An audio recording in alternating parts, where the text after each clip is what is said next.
Aujourd'hui, on va s'attaquer à un pilier de la bourse, un marché que vous avez certainement déjà utilisé sans même vous en rendre compte, notamment la dernière fois que vous êtes allé échanger vos euros contre des bahts lors de votre voyage à Phuket où vous êtes allé dans une boîte et que vous vous êtes rendu compte après 2 heures de flirt que Shoshana n'était autre que Miguel après qu'il ait posé votre main sur sa cuisse.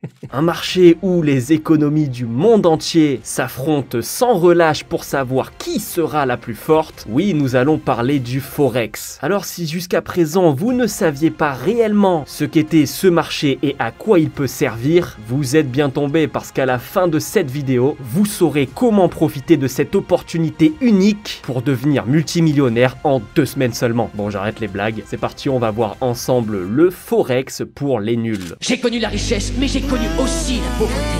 Et j'ai choisi la richesse à chaque putain de fois.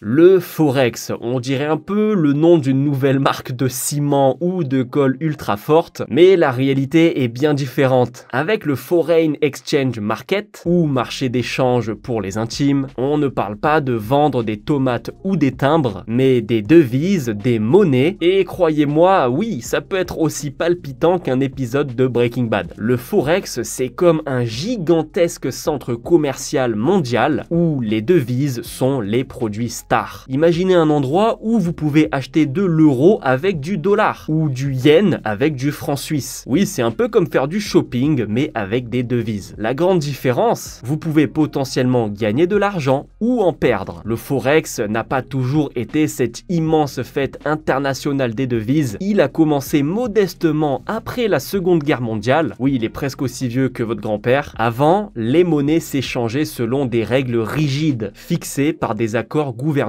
Puis, vers les années 70, les choses ont commencé à se dérider un peu. Les monnaies ont dit ciao aux règles fixes et ont commencé à flotter librement. Depuis, le Forex a explosé en popularité, devenant le terrain de jeu favori des banques, des institutions financières et des traders en pyjama opérant depuis leur salon. Le Forex ne dort jamais, littéralement. Il est ouvert 24 heures sur 24, parce que les monnaies, elles, ne prennent pas de pause café quand il fait nuit chez vous. Quelque part ailleurs dans le monde, un trader est probablement en train de vendre des euros contre des dollars. Et tout ça en sirotant son petit café matinal. C'est un marché qui a plus d'énergie qu'un enfant après avoir mangé 3 barres de chocolat. Voilà pour le grand tour du propriétaire. Le Forex, c'est un peu comme une grande fête où tout le monde échange des devises au lieu de danser. Mais attention, comme toute bonne fête, il faut savoir quand arriver et quand repartir. Et pour ça, restez avec moi parce qu'on va plonger dans les détails croustillants de ce monde fascinant.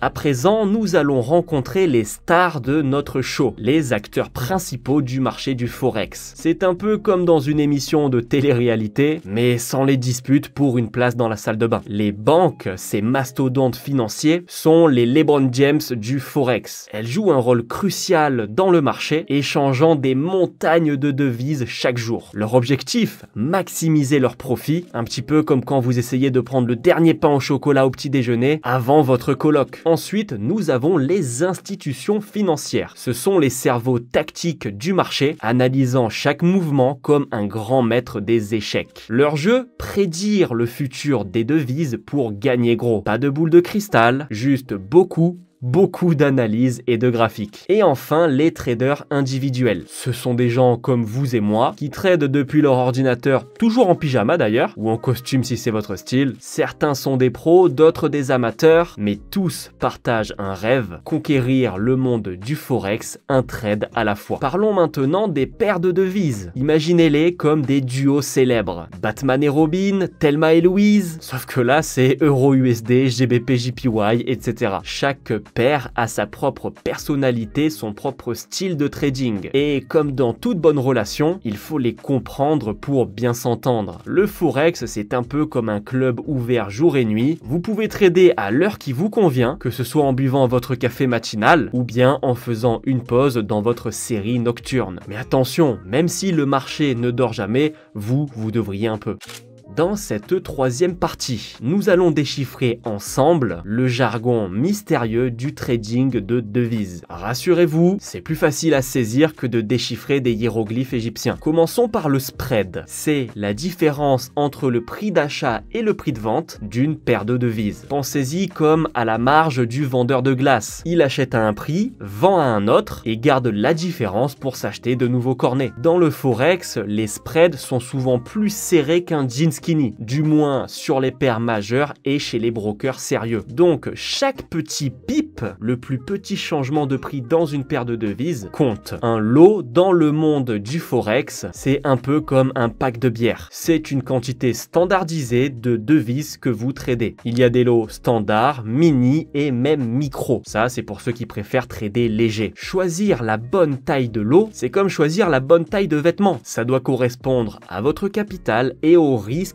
que vous voulez prendre sur chaque trade. Alors vous devez calculer votre taille de position à chaque nouvelle transaction. Pour ça, ne vous inquiétez pas, il existe des calculateurs en ligne comme celui sur le site de MyFXBook. La marge, c'est un peu le dépôt de sécurité que vous laissez à votre broker. C'est comme une caution pour un appartement. L'effet de levier, quant à lui, c'est votre super pouvoir en trading. Il vous permet de trader de plus gros montants avec une marge plus petite. C'est comme soulever une voiture avec un cric. Vous déployez plus de force avec moins d'efforts. Mais attention, avec de grands pouvoirs viennent de grandes responsabilités et des risques. Dans votre boîte à outils de trader, vous avez différents types d'ordres. Ordre au marché, quand vous voulez exécuter un trade tout de suite. Ordre limité, quand vous voulez acheter ou vendre à un prix spécifique. Le stop loss pour limiter vos pertes. Et le take profit qui est votre objectif de gain. C'est un peu comme choisir le bon outil pour le bon travail. Pas de marteau pour visser une ampoule. Finalement, l'analyse fondamentale et l'analyse technique, c'est comme la différence entre lire un roman et un manuel de mathématiques. L'analyse fondamentale examine l'histoire, l'économie, les politiques, bref, le contexte global. L'analyse technique, elle, se focalise sur les graphiques et sur les patterns qui se répètent sur ces derniers. Les deux ont leur charme et sont des armes redoutables pour maximiser ses chances de gain, même si je suis personnellement plus du côté de l'analyse technique que de l'analyse fondamentale, mais ça c'est un autre débat qui sera peut-être le sujet d'une future vidéo. Dites-moi ce que vous en pensez.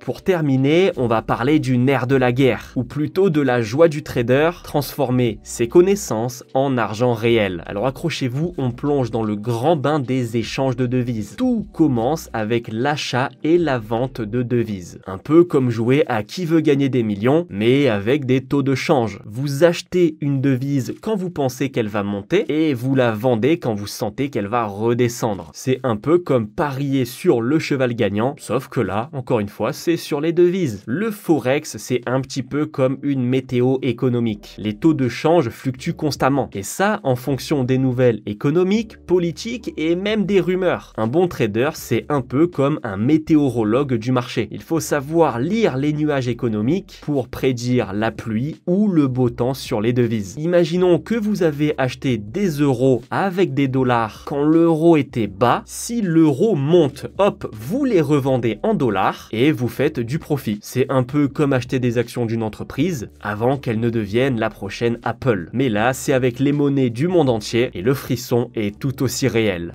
Voilà, c'était une petite vidéo pour vous ouvrir au monde du forex. Bien sûr, il y aurait encore des tas de choses à dire, mais le but ici était de rester le plus simple possible pour que les novices puissent comprendre les bases. Maintenant, si vous voulez une vidéo le forex pour les pros, dites-le moi en commentaire. Si vous êtes chaud, je verrai ce que je peux faire pour vous. J'espère que vous avez passé un bon moment en mon humble compagnie. Si c'est le cas, pensez au petit like, ça fait toujours plaisir. C'est tout pour moi, je vous laisse avec la bande-annonce de la vidéo qui sortira dimanche prochain. Courte vie mais légendaire comme d'habitude. Ciao mes loulous.